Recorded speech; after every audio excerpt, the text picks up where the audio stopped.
Alright, Algebra 2, 10.5, Hyperbolas. Today, in this lesson, we're going to learn how to graph hyperbolas, and we're going to learn how to find the foci of hyperbolas. Okay, there's some things about hyperbolas we need to know.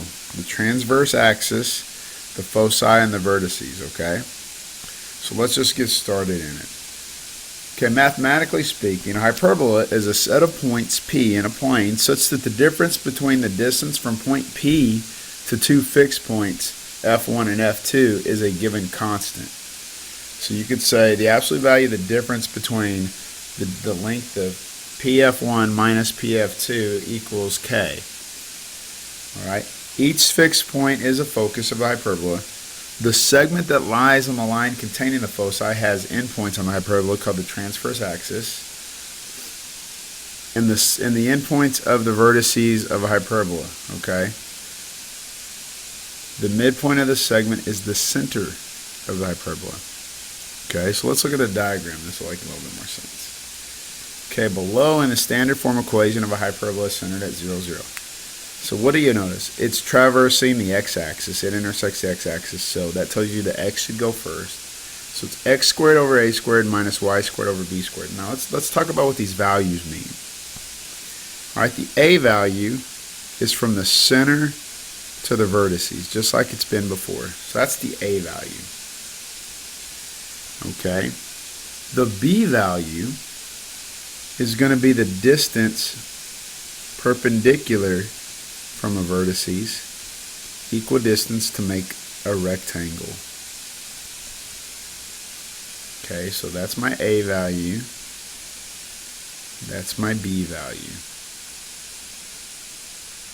The foci are at F1 and F2. So the vertices, in this case, since it's traversing the x-axis, are plus or minus A0.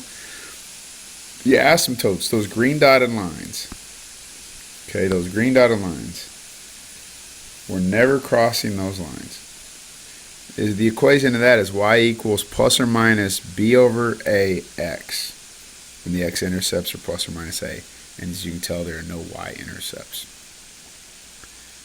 Okay, so x squared over a squared minus y squared over b squared.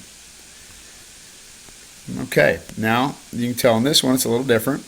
It's traversing the y-axis, so y is first. So it's going to be y squared over a squared. Again, our a value is from the center to the vertices. So y squared over a squared minus x squared over b squared. Again, now our b value is perpendicular from the vertices to where the asymptote crosses. The foci is still F1 and F2. To graph a hyperbola, use the standard form of the equation to find the values of a and b. And then you use and find the graph the vertices to draw the central angle, the central rectangle. Okay, so you're going to use that a and b to find the graph, to find the vertices, and then you're going to draw the central angles, rectangles using the graph. And then you're going to draw the asymptotes through the triangles. And then you're going to draw the branches. Okay? Easy enough. So let's look at the first one. Graph. Okay, graph, and I'm going to go ahead and just skip all the steps that you're seeing. Graph 9x squared plus or minus 25y squared equals 225. So I have my graph here. My equation was this. 9x squared minus 25y squared equals 225. Step 1, get it in standard form, so divide every term by 225. Easy enough, we've done this. So it's going to be x squared over 25 minus y squared over 9 equals 1. Alright, so a squared equals 25, so a must equal 5. B squared equals 9, so b must equal 3.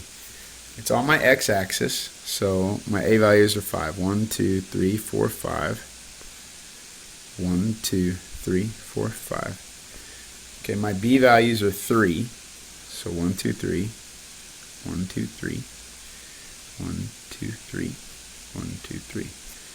So there's my rectangle. I'll make a dotted line.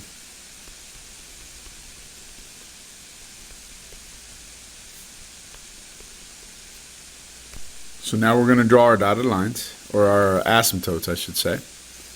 So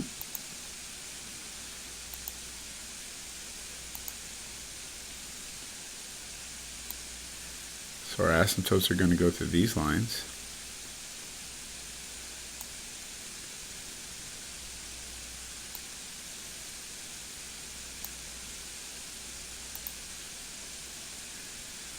Okay, so we can change our pen property a little bit.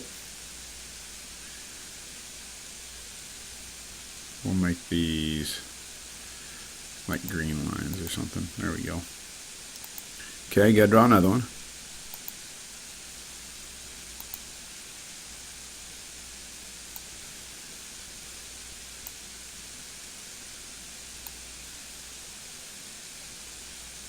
There we go. And now, again, we know it's on the x-axis, so we can pick our pen up, and it's going to go through there, and we can just sketch the curve. And it's just going to hug those asymptotes. It's never going to cross the asymptote. Okay? And that's how we'd graph it. So we found our A value, and we found our B value. We were able to graph our asymptotes. Okay? And that's how it looked. Just like we had it. Alright, so graph the hyperbola with the equation y squared over 16 minus x squared over 9. Well, you know it's going to be going up and down, so you can eliminate b right now. So, looking at it, our a squared value is 16, so our a value must be 4. Our b squared value is 9, so our b value must be 3. So we must be going up 4 each way. So if this is 2, 4, 6, 2, 4, 6, this one's no good. This is 3, that one's no good. So the answer would have to be A. But let's go ahead and graph it. Let's go ahead and graph it. So let's insert the graph.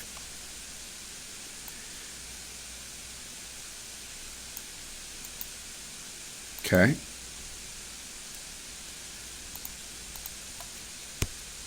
The equation was y squared over 16, so our a value, again, is on the y-axis. So up 4, 1, 2, 3, 4. Down 4, 1, 2, 3, 4. My b value is 3, so 1, 2, 3. 1, 2, 3. There's my rectangle.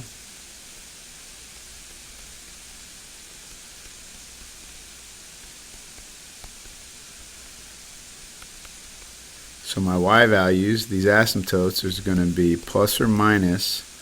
Since my a is vertical, it's just going to be a or b x.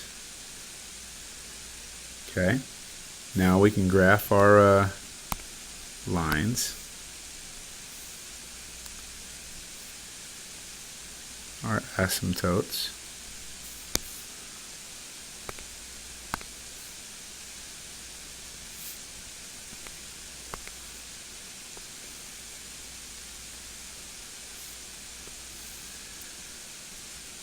Okay, close enough. Now we can sketch our hyperbola.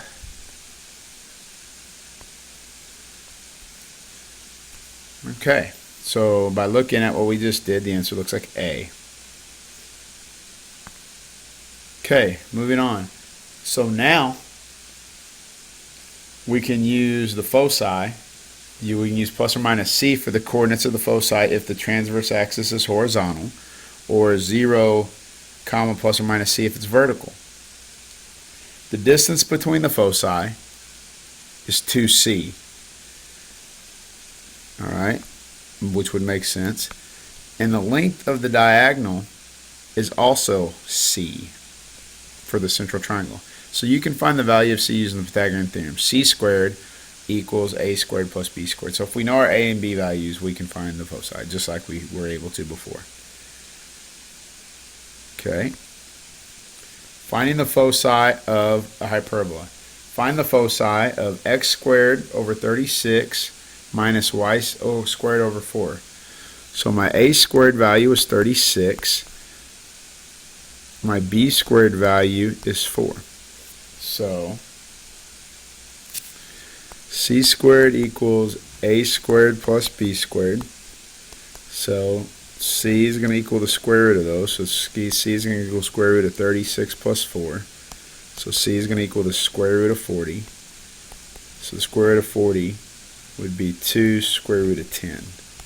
So that's my c value. Now what axis is it going to be on? Well, it's on the x-axis, so my c values are going to be plus or minus 2 square root of 10, 0. Can we graph that? Yeah, pretty easy. We'll just look at this. So we have the foci, so we know our a value. We plot our a and b values, draw our asymptotes, and our equation is going to be y equals, for the asymptotes, is plus or minus 1 over 3. Okay, because it's going to be my y values over my x values. Okay. And then we just graph it. Let's do another one.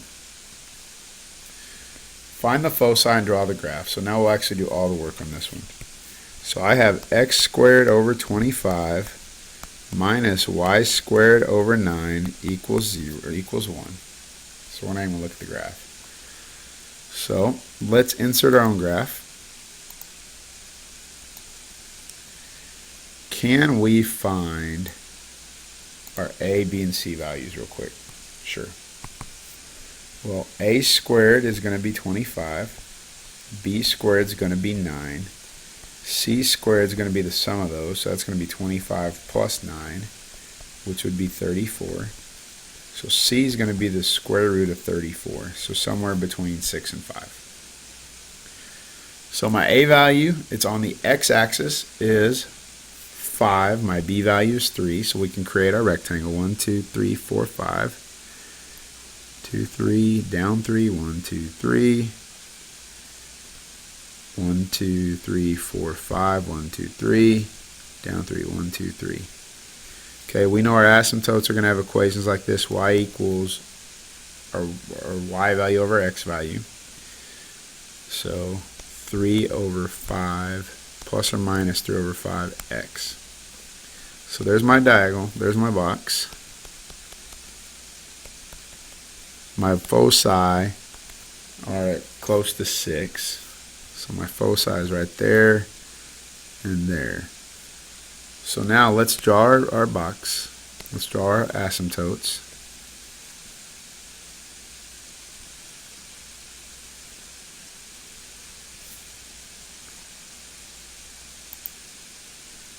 See if I can change the pen color a little bit. Maybe make it a light gray.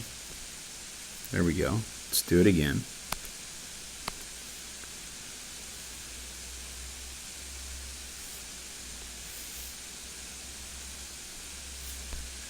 Okay, now sketch a curve.